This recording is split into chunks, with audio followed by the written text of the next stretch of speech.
सबसे पहले भगवान भोलेनाथ के चरणों में प्रणाम करती हूँ, मेरा प्रणाम स्वीकार हो। आदि शक्ति माँ गौरा के चरणों में प्रणाम करती हूँ, मेरा प्रणाम स्वीकार हो। सभी देवी देवताओं के चरणों में प्रणाम करती हूँ, मेरा प्रणाम स्वीकार हो।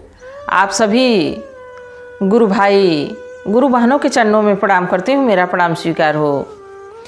गुरु भाई गुरु बहनों, अगर मेरी वीडियो अच्छी लगती है तो लाइक करिए, शेयर करिए। चैनल पे नए हैं तो सब्सक्राइब करिए।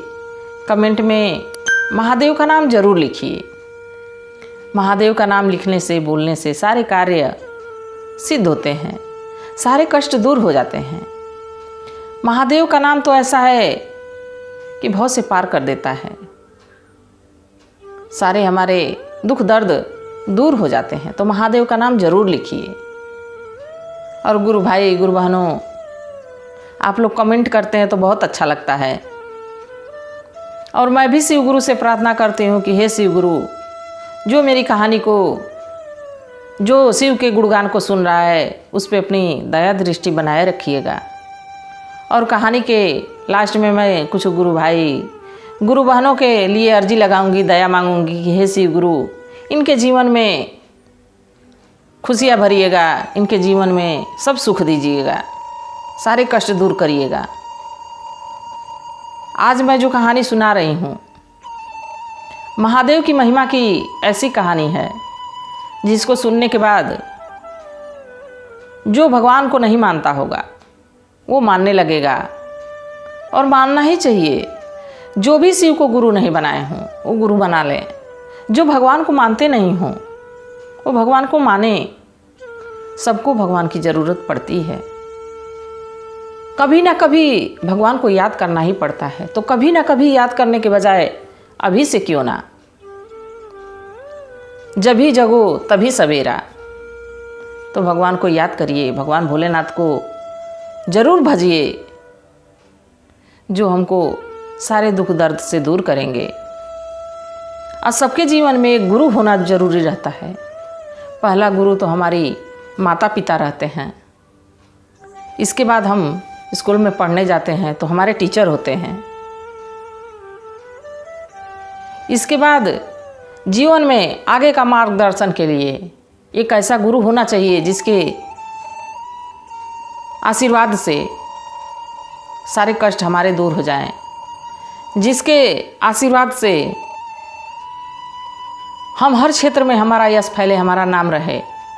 मैं भी महादेव से कहती हूँ कि हे महादेव, हमें यहाँ हमारी कहानी सुनने वाले लोगों को, हमारे गुरु भाई गुरु बहनों को अपना आशीर्वाद दीजिएगा, अपना आशीर्वाद बनाए रखिएगा।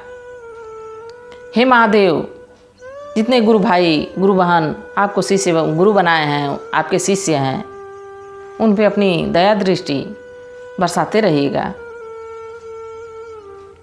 आज मैं जो कहानी सुना रही हूँ, कहानी को पूरा सुनिएगा। कहानी छोटी सी है, पर कहानी में कितना बड़ा रहस्य है, इसको समझिएगा गुरु भाई गुरु बहनों। एक गाय थी। गाय, कुछ ग्वाले गायों को लेकर जंगल में चरा रहे थे। एक गाय भटकते भटकते थोड़ी आगे निकल गई। जंगल बहुत घना था। गाय थोड़ी आगे निकल गई, तब तक गाय के सामने एक सिंह आ जाता है। सिंह गाय को देख के बड़ा खुश होता है। देखिए, जैसे पाप हम लोग को देख के खुश होता है, पाप पुण्य पे भले भारी पड़े पर हमेशा पुण्य ही जीतता है, हमेशा सच ही जीतता है। तो सिंह जो है गाय को देख के और बहुत तेज से हंसता है कि आज तो हमारा भोजन हमारे सामने खुद ब खुद आ गया। बाकी देखिए गुरु भाई गुरु बहनों, अगर जो स्वार्थ से जुड़ा है भगवान से, जो उसकी भगवान कभी मदद नहीं करते हैं। और जो निस्वार्थ भगवान की सेवा करता है, गुरु की सेवा करता है, उसको ज़रूर फल मिलता है। तो जब सिंह गाय को देख के हंसता है और जैसे थोड़ा समीप आता है, जैसे थोड़ा नज़दीक आता है, वैसे गाय के ऊपर हमला कर देता है। गाय भागने लगती है, आगे आगे गाय, पीछे पीछे सिंह। दौड़ते दौड़ते दोनों एक तालाब में घुस जाते हैं और तालाब दलदल रहता है। दोनों शेर और गाय उस दलदल में फंस जाते हैं। जब फंस जाते हैं, मात्र एक हाथ की दूरी पर रहते हैं। गाय एक हाथ की दूरी पर और सिंह एक हाथ की दूरी पे, दोनों एक हाथ की दूरी पे रहते हैं। कुछ देर देखते देखते गाय खूब जोर से हंसने लगती है। तो सिंह कहता है कि अरे मूर्ख, हंस क्यों रही हो? जिस स्थिति में तुम हो उसी में मैं भी हूँ। हम लोग की पोजीशन सेम है। तुम भी दलदल में हो, मैं भी दलदल में हूँ। फिर भी गाय खूब ज़ोर ज़ोर से हंसती है और ऐसे दलदल में फंसे रहते हैं कि अगर जो पैर उठाओ तो और थोड़ा नीचे चले जाओ। फिर भी गाय नहीं मान रही, हंसी जा रही है। शेर पूछता है कि अरे तुम हंस क्यों रही हो? गाय कहती है ऐसे ही। तो शेर कहता है कि अरे कुछ तो बताओ, क्यों हंस रही हो?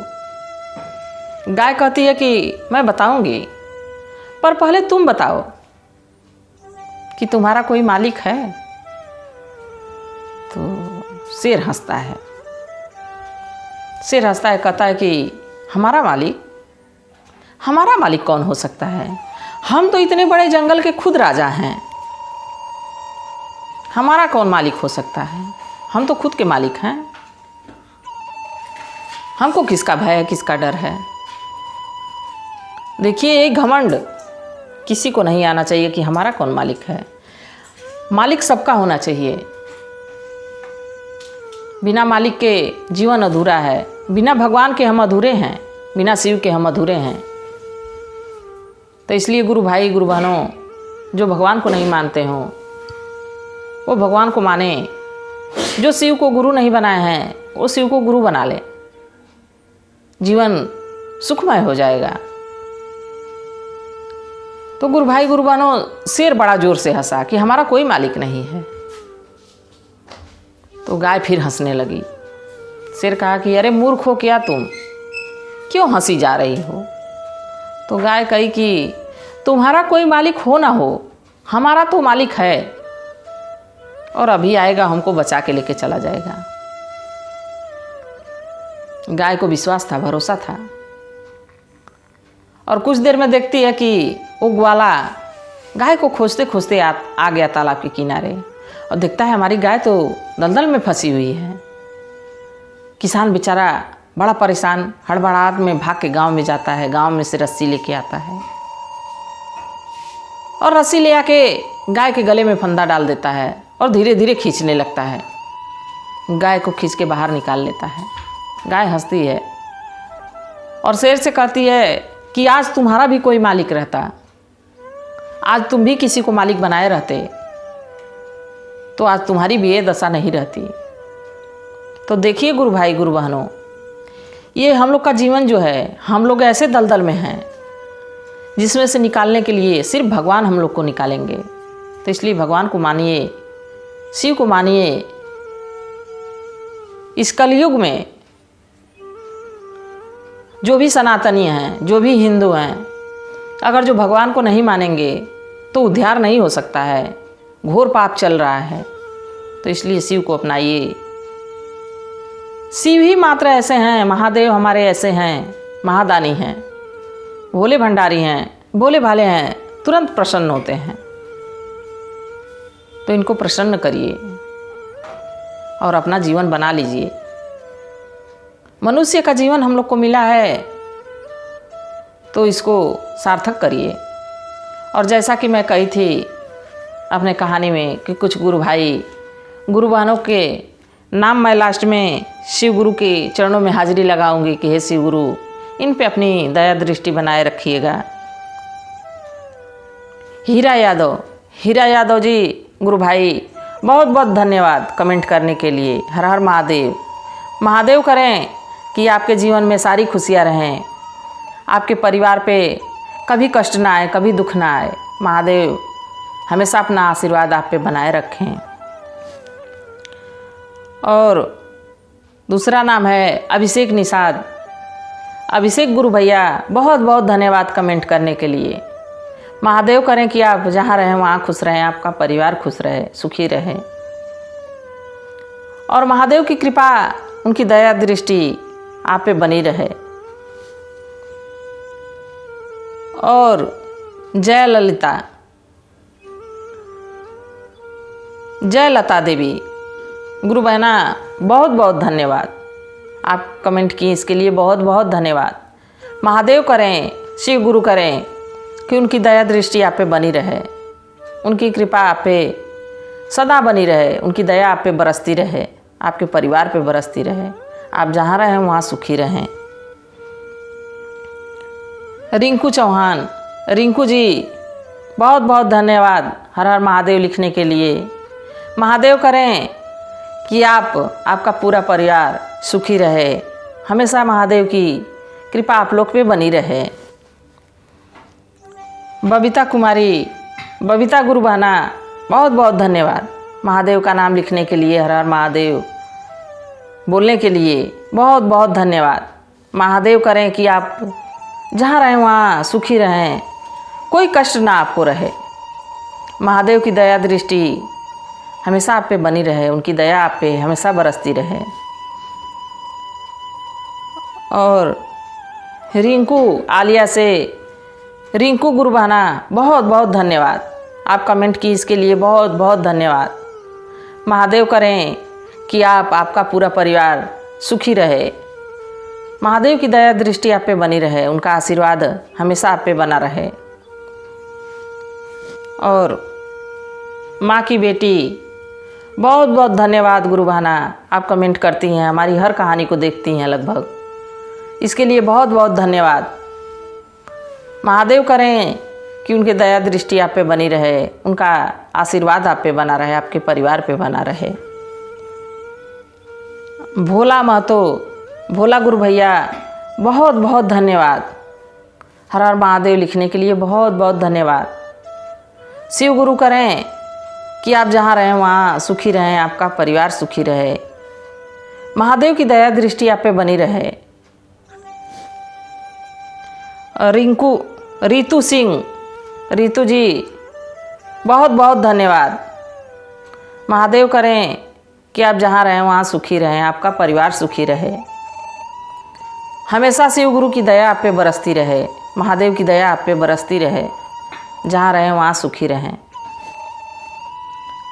और कुमारी देवी, हर हर महादेव लिखने के लिए बहुत बहुत धन्यवाद गुरु बहना, आप कमेंट की इसके लिए बहुत बहुत धन्यवाद। महादेव करें कि आप जहाँ रहें वहाँ सुखी रहें, स्वस्थ रहें, आपका परिवार सुखी रहे, हमेशा शिव गुरु की दया आप पे बरसती रहे। इसी के साथ गुरु बहना, गुरु भाई, कहानी कैसी लगी ज़रूर बताइएगा। हर हर महादेव।